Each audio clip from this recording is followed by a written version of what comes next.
Arkham is called a hospital. The word is repeated so often that it becomes invisible. A hospital heals. A hospital releases.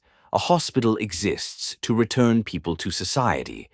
Arkham does none of those things. Arkham removes people, quietly, permanently. In Gotham, madness is not an illness. It is a verdict. People inside Arkham understand this better than anyone outside ever could. They do not shout it. They do not riot. They whisper it slowly after years of being ignored. One orderly once said that you do not work at Arkham because you care. If you cared, you would not survive. You stay because you learn how to stop asking questions. Arkham's corridors are clean, its files are organized, its routines are precise. Nothing about this place is chaotic. Its files are thick, not with understanding, but with labels. Delusional, unstable, dangerous. Words that do not describe conditions, words that end discussions. A woman inside Arkham once explained that she was committed because she kept notes. Notes about city council meetings, about donations, about redevelopment projects that never seemed to help the people who lived there. They called it obsession. She called it documentation. In Gotham, obsession is only tolerated when it is funded, armored, and celebrated. A man who worked construction described how he helped build Wayne-funded housing. He noticed shortcuts, cheaper materials, corners cut to meet deadlines and protect margins. He reported it. 3 weeks later, he was evaluated. 2 days after that, he was committed. The buildings are still standing. He is not free. Arkham does not ask why people break. It asks only one question.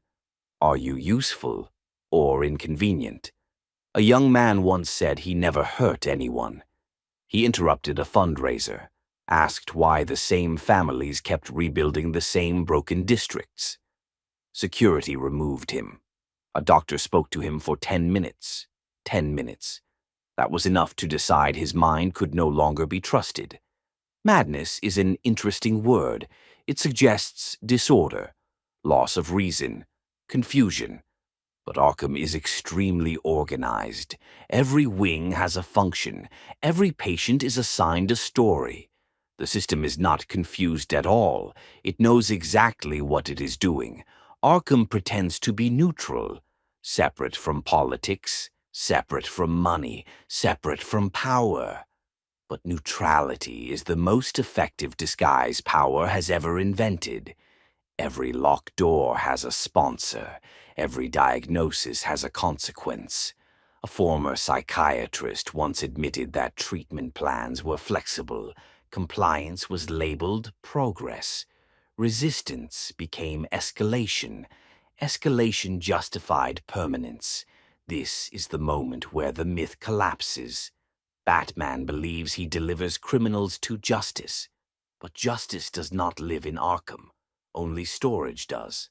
Arkham is a warehouse for unresolved truths, and Batman is its most efficient supplier. One patient remembered the night Batman brought him in.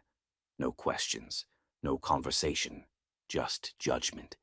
The mask did not listen. The mask categorized. A billionaire in armor deciding who is sane.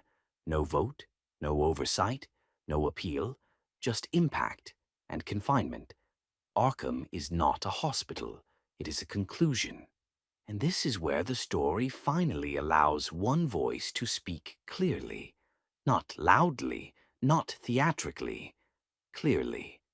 I am told I belong here because I speak too calmly about uncomfortable things, because I connect dots that were never meant to be connected, because I refuse to pretend that this city is sick by accident.